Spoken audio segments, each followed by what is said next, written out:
Hi, good evening. My name is Prateek Gupta और आज के वीडियो में हम लोग बात करने वाले हैं जीडीपी नंबर्स के बारे में जो आज हमारी गवर्नमेंट ऑफ इंडिया ने शाम को 5 बजे के आसपास पब्लिश किए हैं। तो हमारा इस वीडियो के अंदर एक पॉइंट होगा डिस्कस करने का कि जो भी ग्रोथ हमारी गवर्नमेंट ने बताई है क्या वो वाकई में ग्रोथ है या नहीं है। जैसे आपको दिख रहा है सामने स्क्रीन के ऊपर कि गवर्नमेंट ने बोला 13.5% की ग्रोथ हुई है हमारे first quarter of 22-23। So is it really a growth और नॉट, इसके बारे में हम बात करेंगे। आशा करता हूँ आप लोग सब ठीक होंगे। ठीक है, अब देखिए पॉइंट ये है कि हमारे देश में I would say majority of people कभी इस चीज़ के लिए बॉदर ही नहीं करते हैं कि जीडीपी के जो नंबर्स हमारी गवर्नमेंट दे रही है वो वाकई में है क्या। ठीक है, आप कह लीजिए कि कहीं ना कहीं एक the kind of the information gap the people are having, और जो भी हमारे इंडिया में एजुकेशन स्ट्रक्चर है जिसके अंदर ये सब चीज़ें हमारे देश में हमारे लोगों को इतने अच्छे से नहीं बताई जाती हैं, तो कहीं ना कहीं एक इन्फॉर्मेशन गैप बना रहता है जिसके वजह से गवर्नमेंट ने बोला 13.5% की ग्रोथ है तो लोगों ने मान लिया कि बहुत अच्छी ग्रोथ है। गवर्नमेंट ने बोला कि नेगेटिव में ग्रोथ गई है तो लोगों ने बोला कि यार ये तो बहुत प्रॉब्लम हो गई। ठीक है, तो पॉइंट ये है कि हमें उसका बेसिक जानना होता है। सबसे पहली बात देखिए जो हमें यहाँ पे बात करनी है वो ये है कि जब हम बात करते हैं इन जीडीपी नंबर्स की, कि ये जीडीपी नंबर्स जो हमारी गवर्नमेंट ऑफ इंडिया में प्रोवाइड करती है, इन जीडीपी नंबर्स का रेलेवेंस क्या होता है, इसका मतलब क्या होता है, और क्यों हमें किसी इकोनॉमी के जीडीपी नंबर्स के बारे में जानकारी होनी चाहिए। स्पेसिफिकली अगर मैं बात करूं उस कंट्री की जहां पे आप रहते हैं। ठीक है, देखिए जैसे मैं कहूंगा कि सोसाइटी में अगर हम बात करते हैं किसी पर्सन के फाइनेंशियल बैकग्राउंड, तो हम इस तरह से एनालाइज करते हैं कि उसके पास कितना पैसा है। जैसे कि आपको याद होगा कल का जो हमारा वीडियो था यूट्यूब पे जो हमने बात करी थी गौतम अदानी साहब के बारे में, जिसमें मैंने आपको बताया था कि he is now the third richest person on this globe. Okay, तो बेसिकली क्या फर्क पड़ता है कि अगर वो थर्ड रिचेस्ट है, वो third richest person at a global level है, उससे क्या फर्क पड़ता है।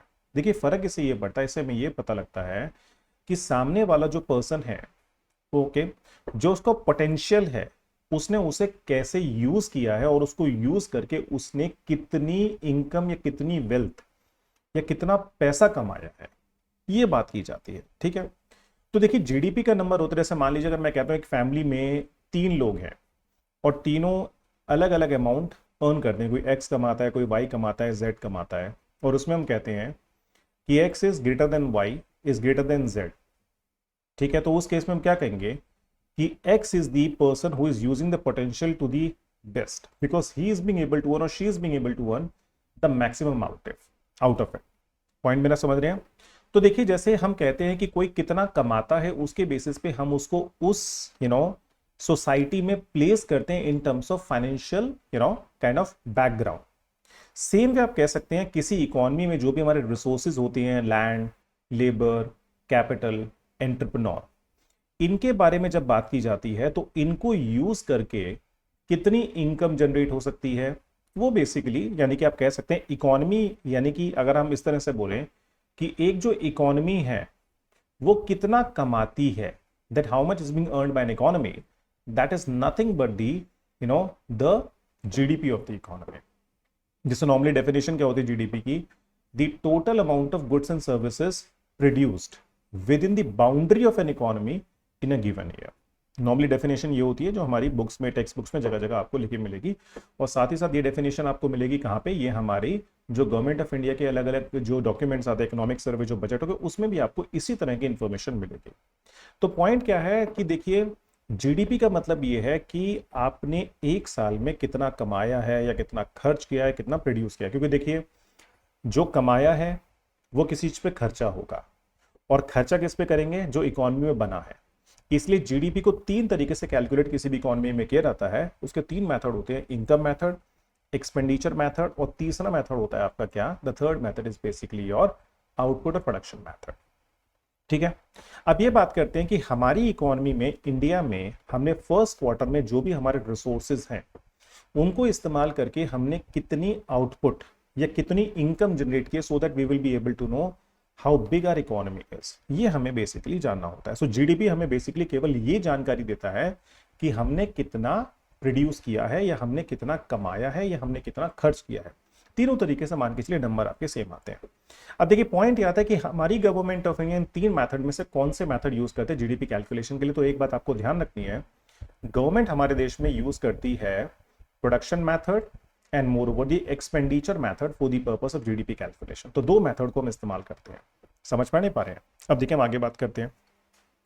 तो आप देख पा रहे हैं आज 5:30 शाम को गवर्नमेंट ने डेटा प्रोवाइड किया है regarding the GDP. So you have the date here and you have the information. तो गवर्नमेंट ने क्या लिखा है, the national statistical office Ministry of Statistics and Program Implementation is releasing in its press note the estimates of GDP for the April to June quarter 2022-23 both at constant prices and at current prices। अब देखिए point क्या है, ये constant prices का फंडा क्या है। देखिए कांस्टेंट प्राइसेस का मतलब ये होता है कि हम 2 साल में किन्हीं भी 2 ईयर्स के अंदर हम प्राइसेस को सेम रख के हम ये देखते हैं कि दोनों साल में क्वांटिटी कितनी प्रोड्यूस की गई है। तो मान लीजिए मैं कहता हूं अगर दोनों साल में प्राइसेस सेम है और क्वांटिटी कंपैरेटिवली एक्स्ट्रा प्रोड्यूस हो रही है नेक्स्ट ईयर में, then we will be able to know growth only in terms of quantity, not in terms of inflation और prices. Getting what I am saying? जैसे मैं कहता हूं कि पिछले साल प्राइस था 2 रुपए, इस साल भी प्राइस है 2 रुपए, क्वांटिटी पिछले साल है 10, इस साल quantity let's suppose 12। So in this case what happened, you will be having 20 here and you are having 24 here. तो आप कह सकते हैं जो 4 एक्स्ट्रा वैल्यू हमारे पास है वो किस लिए आई है, because we produce extra and the prices are same here. Okay, so point ये है कि कांस्टेंट प्राइसेस में हम जब ग्रोथ जानने की कोशिश करते हैं तो हम 2 साल के प्राइसेस को सेम रखते हैं, और जब हम करंट प्राइसेस की बात करते हैं तो उस केस में मान लीजिएगा सेम एग्जांपल लूं मैं, पिछले साल प्राइस था 2, इस साल है प्राइस 3, क्वांटिटी थी 10 और इस साल है क्वांटिटी 12। सो उस केस में आप देखेंगे that will be 20 and that will be 36। तो इस केस में you are being able to see lot of growth, but growth क्यों है, क्योंकि यहां पे प्राइसेस ऑलमोस्ट 50% बढ़ गए हैं। Getting what I am trying to say? तो इसलिए मान के चलिए जब हम करंट प्राइसेस की बात करते हैं तो हमें ग्रोथ हमेशा ज्यादा दिखती है, क्योंकि उसमें प्राइस भी बढ़ रहे होते हैं और क्वांटिटी भी बढ़ रही होती है। जब हम कांस्टेंट प्राइसेस की बात करते हैं तो उस केस में मान के चलिए हमारे केवल और केवल क्वांटिटी बढ़ रही होती है, प्राइस नहीं बढ़ रहे होते हैं। तो किसी भी इकोनॉमी में ग्रोथ जानने के लिए हम क्या करते हैं, हम कांस्टेंट प्राइसेस का इस्तेमाल करते हैं 2 साल में, यानी कि दोनों साल में प्राइसेस को सेम रखेंगे, क्वांटिटी करंट ईयर की लेंगे और ये देखेंगे कि हमने कितना एक्स्ट्रा प्रोड्यूस किया in comparison to last year. ठीक है, अब देखिए ये हमारा जीडीपी का डेटा है। तो हमारी गवर्नमेंट बोलती है कि 2011-12 प्राइसेस को, यानी कि ये तीनों साल के जो जीडीपी यहाँ पे आपको दिए गए हैं फर्स्ट क्वार्टर के, इन तीनों में जो प्राइसेस लिए गए हैं वो 11-12 के लिए गए हैं, और जो क्वांटिटी ली गई है वो करंट ईयर की ली गई है, so that we will be able to know कि कितना एक्स्ट्रा प्रोड्यूस हुआ है in comparison to last year, only the quantity not the prices. तो यहाँ पे आपको नंबर देखने को मिले 27 lakh crore around, 32 lakh crore around and 36 lakh crore. Okay, तो ये बेसिकली 3 हमें जीडीपी नंबर मिले हैं कांस्टेंट प्राइसेस पे, यानी कि इन तीनों में हमारे प्राइसेस सेम है, केवल क्वांटिटी हमने करंट ईयर या करंट क्वार्टर के लिए रखी है। ठीक है, तो उसी केस में अगर आप देखेंगे ये 20.1% जो ग्रोथ हमारी गवर्नमेंट ने यहाँ पे प्रोवाइड की है, उसका मतलब क्या है कि in comparison to 2021 how much extra we produce in 21-22। सो 3246 minus 2703 divided by 2703 multiplied by 100, तो हमारे पास आ जाएगा अराउंड 20.1%। और जब हम दूसरे क्वार्टर की बात करेंगे तो यहां पे आपको दिखेगा कि यह 3685 minus 3246 434 divided by 3246 434 and then multiplied by 100। Getting what I am trying to say? तो इस तरह से जब आप मल्टीप्लाई करेंगे then you will be able to know the exactly the growth in comparison to last year. Are you getting what I am trying to say? So this is what we have. तो government का कहना है 21-22 में पिछले साल के मुकाबले first quarter की बात की जाए सो 20.1% की ग्रोथ है केवल क्वांटिटी में, और 22-23 में करंट क्वार्टर की बात की जाए तो हमारे पास ग्रोथ है 13.5%, जो नंबर हमारी गवर्नमेंट ने हमें आज प्रोवाइड किया है। Getting really sorry about this. अब देखिए अगर हम आगे बात करें, ये तो हमारा जब हम बात करते हैं कांस्टेंट प्राइसेस के। अब देखिए वहीं पे अगर हम बात करें करंट प्राइसेस की, तो करंट प्राइसेस में आपको दिखेगा कि हम करंट ईयर का प्राइस ले रहे हैं और करंट ईयर की हम क्वांटिटी ले रहे हैं, और यहाँ पे भी हम सेम करंट ईयर का प्राइस करंट ईयर की क्वांटिटी। तो इसलिए आपको दिखेगा जीडीपी में कहीं ज्यादा फर्क आपको दिखेगा पिछली टेबल के मुकाबले। तो यहाँ पे 3873, और जबकि पिछले टेबल में आपको क्या देखने को मिला, वहां है 2703, क्योंकि यहाँ पे हमने क्वांटिटी ली है करंट ईयर के, प्राइस लिए 11-12 के, और यहाँ पे हमने क्या किया, हमने करंट ईयर के प्राइस करंट ईयर की क्वांटिटी ली है। सो 3873 हमें यहाँ पे क्यों देखने को मिल रहा है, why it is being so high, because we have taken the current year price and current year quantity. तो उस केस में जो ग्रोथ आपको यहाँ देखने को मिल रही है वो है 32.4%। That shows the increase in price and increase in quantity both. Okay, well if we talk about in comparison to the constant, the growth was 20.1%. getting what I am saying? तो यहाँ पे ग्रोथ आपको कम दिख रही है, यहाँ पे growth ज्यादा दिख रही है, क्योंकि यहाँ पे दोनों में ही इंक्रीज है प्राइस और क्वांटिटी में, और आप जानते हैं हर साल प्राइसेस हमारे देश में बढ़ते जाते हैं। ठीक है, वहीं पे बात करेंगे 26.7% की, तो भी आपको यही मिलेगा कि ग्रोथ यहाँ पे ज्यादा क्यों दिख रही है हमें, because you have more amount of increase in prices is this quantity. तो आप कह सकते हैं नॉर्मल 13% है और ऐसे हमारी 26.7% है। तो ये ग्रोथ के नंबर हमारी गवर्नमेंट ने दिए हैं in case of both the current prices and more over the constant prices. ठीक है, अब हम आगे बात करते हैं। देखिए, अब देखिए इन नंबर को हम थोड़ा सा एनालाइज करते हैं, ठीक है, जिससे कि हमें एग्जैक्टली पता लगे कि हम स्टैंड कहां करते हैं करंटली। ओके, क्योंकि देखिए 13.5% जो ग्रोथ हमारी गवर्नमेंट ने प्रोवाइड की है, फाइन कि हम इतने से ग्रो किया है हमने इन कंपैरिजन टू 21-22, पर वहीं पे अगर हम बात करते हैं कोविड-19 की, यानी कि 2021 से पहले की इकोनॉमी की सिचुएशन की, और अब हम कैसे धीरे धीरे रिकवर कर रहे हैं उसकी बात करें, तो देखिए यहाँ पे आपको मैंने हर साल के 18, 19, 19, 20, 20, 21, 21, 22 एंड 22, 23 के हर साल के फर्स्ट क्वार्टर के जीडीपी नंबर लिए हैं आपके कांस्टेंट प्राइसेस पे, जो हमारी गवर्नमेंट ने ministry of statistics and programme implementation की वेबसाइट पे दिए हैं। ठीक है, अब देखिए यहाँ पे अगर हम ग्रोथ की बात करते हैं, तो अगर हम 3566 में से 3359 माइनस करके डिवाइडेड बाय 3359 करेंगे, so growth is this much.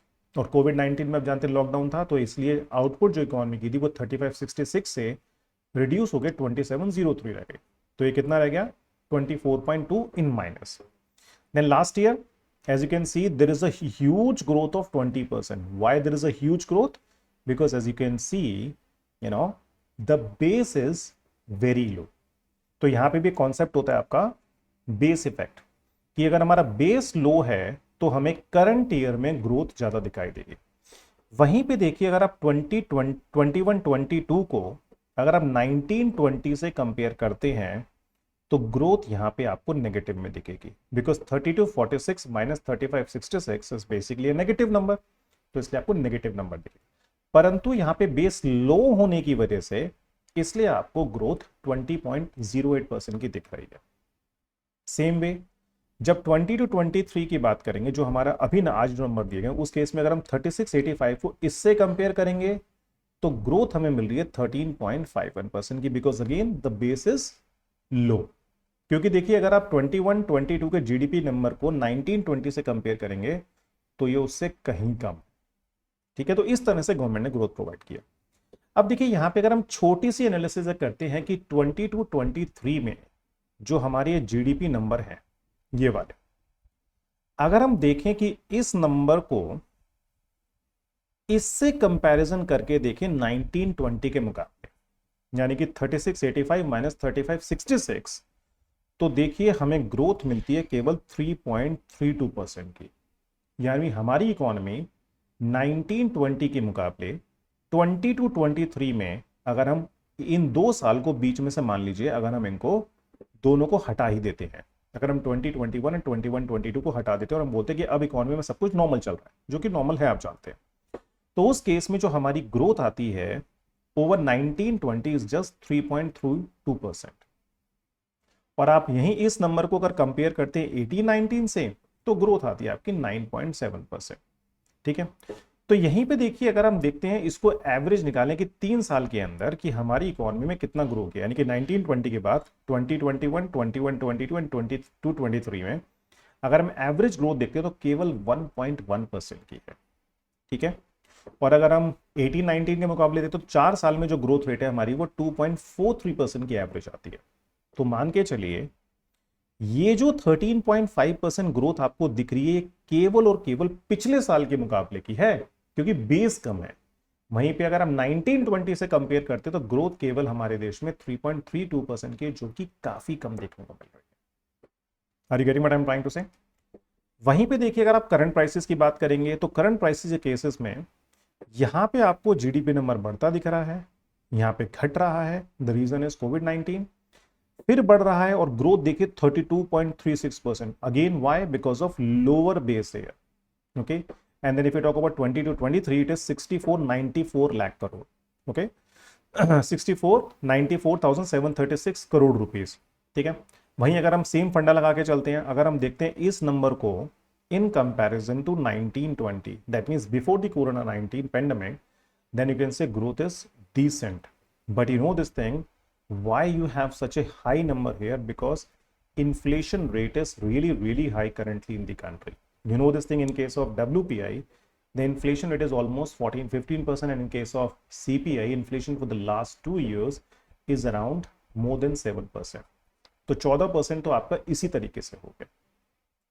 और अगर आप एवरेज ग्रोथ की बात करेंगे, just that 9.93% in 3 years, and moreover if you compare with the 18-19 then the growth is around 42.7%। और एक चीज आपको ध्यान रखना है कि हमारी गवर्नमेंट जो $5 ट्रिलियन इकोनॉमी की बात करती है, वो हमारी बात करती है हमेशा करंट प्राइसेस के हिसाब से। तो मान के चलिए अगर हमारे प्राइस इसी तेजी से बढ़ते चले गए और क्वांटिटी भी बढ़ती चली गई, तो I don't think it will be a difficult task for us to meet the $5 trillion target. But the point is at what cost? Is it because we are producing more or is it because we are being basically, कि वो हमारा किस लिए, या तो price कि क्या वो इसलिए है कि हमने ज्यादा प्रोड्यूस किया है, फिर इसलिए कि हमारे देश में इन्फ्लेशन ज्यादा हुई है। Getting what I am trying to say? तो देखिए जो हमारी गवर्नमेंट ने इंफॉर्मेशन दी है, हमें उसको बारीकी से समझना है कि एग्जैक्टली इकोनॉमी में सिचुएशन हमारी क्या है। समझ पा नहीं पा रहे? तो ये पॉइंट है जो मुझे आपको समझाना था जीडीपी के नंबर्स के बारे में। सो आई रियली होप आपको समझ में आ पाया होगा कि ये नंबर क्या है, इनका मतलब क्या है, और क्या ये इकोनॉमी के लिए वाकई अच्छे हैं या नहीं। तो ध्यान रखिए, ग्रोथ के लिए हम क्या देखते हैं? कांस्टेंट प्राइसेस पे, so that we will be able to know कि exactly how much extra we have produced in comparison to last year. ठीक है, तो अब आपके ऊपर है, आप इस चीज को कैसे रखना चाहते हैं। आप इसे अच्छा मानना चाहते हैं या बुरा मानना चाहते हैं, या फिर आप इसे न्यूट्रल वे में देखना चाहते हैं। बिकॉज कई लोग तो ये कहते हैं कि देखिए सिंपल सी बात है, अगर किसी भी देश में महामारी आई, और अब किसी देश में पूरे वर्ल्ड में महामारी आई, so obviously it will take time to simply pick up. और बहुत सारे इकोनॉमिस्ट का कहना तो ये है कि करंटली मान के चलिए जिस तरह से इकोनॉमी कोविड-19 से इम्पैक्ट हुई है, 8-10 साल तो कहीं नहीं गए चीजों को एकदम पूरी तरीके से नॉर्मल होने में। सो लेट्स सी कब चीजें नॉर्मल होंगी, कब चीजें बैक ऑन ट्रैक आएंगी, तो हमें पता लगेगा। ठीक है, तो आज के वीडियो में मुझे आपको केवल इतना बताना था। So stay tune to my YouTube channel and please subscribe my videos, my channel, and please watch my videos regularly. And moreover, on Unacademy I'm going to start my plus course from 8th of September. So if you want to know economics in a very basic and simple way, completely from UPSC examination point of view, then please join the course and we will see you there. Okay, thank you very much, take care, and bye bye.